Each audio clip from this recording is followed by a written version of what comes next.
नमस्कार दोस्तों, आप सभी का स्वागत है जीएसबी संजय में। जैसा कि आप सभी को पता है, इस सीरीज में हम आज़ादी की नायिकाएं, भारत की महिला क्रांतिकारियों के बारे में चर्चा करने वाले हैं। आज हम जिनके बारे में चर्चा करने वाले हैं उनका नाम है मैडम भीकाजी कामा, जिन्हें इतिहास में क्रांतिकारियों की माँ के नाम से भी जाना जाता है। उन्हें कहा जाता है मदर ऑफ इंडियन रेवोल्यूशन। तो मैडम भीकाजी कामा कौन थी, उनका इतिहास में क्या योगदान है, इसकी चर्चा हम इस वीडियो में करेंगे। क्योंकि दो पंक्तियों से मैं शुरुआत करना चाहता हूं कि जो जिनके बारे में चर्चा नहीं होती उनके बारे में चर्चा करना ज़रूरी है। जो रहे हैं गुमनामी के अंधेरे में, उन्हें प्रकाश में लाना ज़रूरी है। इसी मकसद के तहत अपन बात करेंगे मैडम भीकाजी कामा की। मैडम भीकाजी कामा भारत की क्रांतिकारी महिला थी, जिन्होंने भारत की आज़ादी में बहुत ज़्यादा योगदान दिया। अगर अपन ये उनकी प्रसिद्धि का कारण है जिस वजह से हम चर्चा कर रहे हैं, क्योंकि वो एक क्रांतिकारी महिला थी। अब क्योंकि जब भी आप किसी के बारे में जानना चाहते हैं, किसी की प्रसिद्धि के बारे में जानना चाहते हैं, तो हमें ज़रूरी होता है कि हम उसका परिचय जान लें। जन्म कहाँ हुआ, किस परिवार से आई, कैसे शिक्षा प्राप्त की और कैसे मैडम भीकाजी कामा भारत की आज़ादी में योगदान कर पाएँ। तो अगर हम मैडम भीकाजी कामा के जन्म की बात करें तो उनका जन्म जो हुआ है वो 24 सितंबर 1861 को हुआ है और ये एक फारसी परिवार से आती हैं। इनका पिताजी का नाम सरोबजी रुस्तम था और इनकी माता का नाम जीवाजी रुस्तम था। एक अमीर परिवार से आती थी, शिक्षित थी, अच्छी पढ़ाई की थी। और जब इनकी शादी हुई तो इनकी जो शादी हुई थी वो हुई थी रुस्तम के.आर.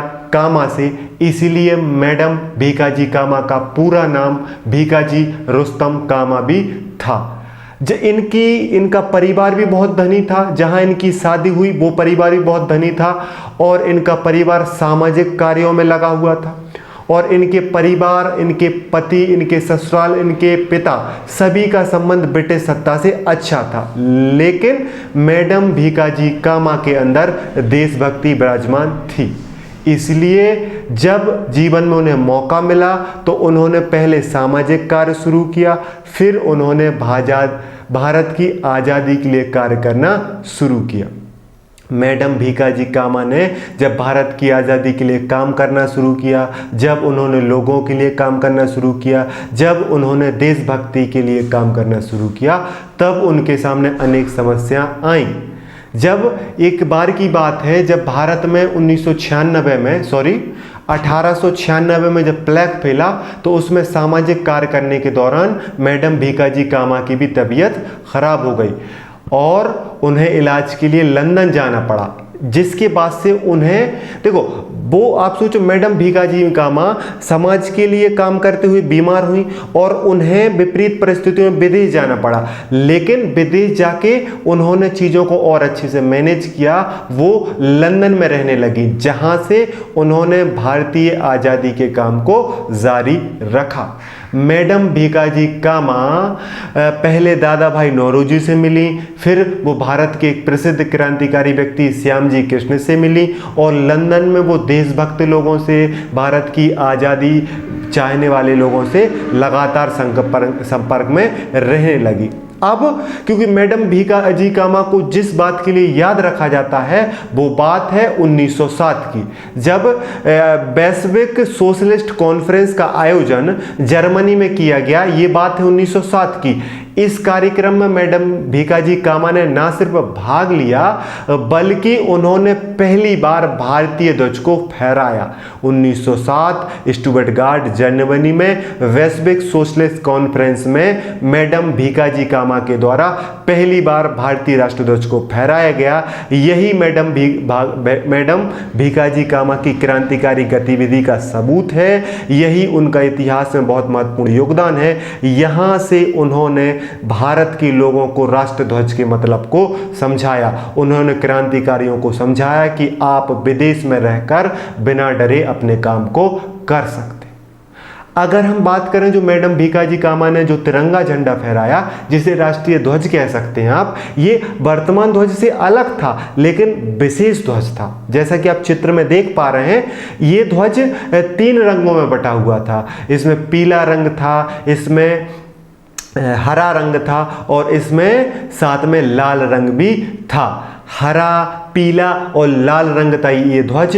इसमें ऊपरी हिस्से पर 8 कमल बने हुए थे जो उस समय के भारत के 8 प्रांतों को प्रदर्शित करते हैं। बीच में वंदे मातरम लिखा हुआ था और नीचे चांद और सूरज, मतलब हिंदू और इस्लाम धर्म के प्रतीक को दिखाता था। मतलब मैडम भीकाजी कामा ने भारत की एकता, भारत की स्वतंत्रता और वंदे मातरम के नारे के साथ राष्ट्र ध्वज को या भारतीय ध्वज को 1907 में फहराया। ये इनका इतना महत्वपूर्ण काम था। जैसा कि आपको पता है कि स्वामी विवेकानंद का 1893 का वो धार्मिक संबोधन वाला जो भाषण फेमस है, इसी प्रकार इतिहास में अगर आप जब इतिहास को जानने की कोशिश करोगे, भारतीय आज़ादी की बात को जानने की कोशिश करोगे, क्रांतिकारियों के बारे में जानने की कोशिश करोगे, तो मैडम भीकाजी कामा का जो 1907 में ध्वज फहराया वो काम हमेशा शीर्ष बातों में शामिल किया जाएगा।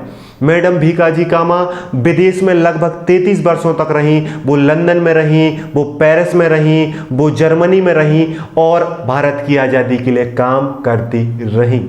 उनके बारे में कहा जाता है कि ना सिर्फ उन्होंने भारत की आज़ादी के लिए काम किया बल्कि समाज के लिए काम किया, साथ में उन्होंने महिलाओं के लिए काम किया। एक बार की बात है जब मैडम भीकाजी कामा मिस्र में एक आयोजन में शामिल होने गई। विश्व के अनेक लोग वहां पे थे लेकिन अधिक मात्रा में पुरुष थे। वहां पे मैडम भीकाजी कामा ने एक वाक्य कहा कि यहां तो आधा मिस्र है। आधा मिस्र कहां है? महिलाओं की भूमिका के बिना मिस्र पूरा नहीं हो सकता, कोई देश पूरा नहीं हो सकता, कोई समाज पूरा नहीं हो सकता। ये विचार थे मैडम भीकाजी कामा के। अगर उन विचारों को आज से आप सोचेंगे, आज की वर्तमान के परिप्रेक्ष्य में समझने की कोशिश करेंगे, तो जरूरत है एक अच्छे समाज में नारी का सम्मान हो, जरूरत है एक अच्छे समाज में नारी की भागीदारी हो, जरूरत है नारी को बराबर का सम्मान मिलना चाहिए। यही हमारी सच्ची श्रद्धांजलि होगी मैडम भीकाजी कामा को। मैडम भीकाजी कामा भारत में आज़ादी के लिए उतना काम नहीं कर पाई, लेकिन उनकी इच्छा थी कि वो जीने के लिए भारत नहीं, वो मरने के लिए भारत आना चाहती थी। वो अपनी मातृभूमि पर मरना चाहती थी। उनकी जब तबीयत खराब हुई, क्योंकि जब वो क्रांतिकारी गतिविधियों में शामिल थे तो ब्रिटेन की जो सरकार थी वो उन्हें भारत आने के लिए अनुमति नहीं दे रही थी, इसीलिए वो भारत से 33 वर्ष बाहर रहकर उन्होंने भारत के लिए काम किया।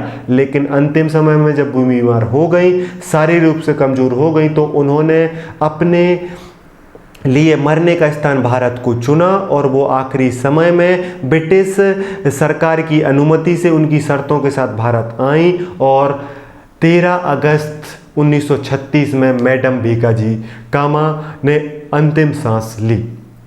उनकी श्रद्धांजलि के तहत मैं उनको नमन करता हूं और आप सभी से उम्मीद करता हूं कि आप मैडम भीकाजी कामा की बात को दूर तक पहुंचाएंगे, उनके संघर्ष को, उनकी नारी नेतृत्व क्षमता को, उनकी नारी विचारधारा की बात को आगे बढ़ाएंगे और विभिन्न लोगों तक पहुंचाएंगे। नारी सशक्तिकरण मैडम भीकाजी कामा के लिए सच्ची श्रद्धांजलि होगी। उम्मीद करता हूं कि वीडियो अच्छा लगा होगा। लाइक करें, शेयर करें और जुड़े रहें जीएस बेस्ट संजय के साथ। अगली क्लास में एक और वीरांगना, एक और आज़ादी की नाई के साथ मिलेंगे। जय हिंद, जय भारत। लाइक, शेयर, सब्सक्राइब जरूर करें। नमस्कार।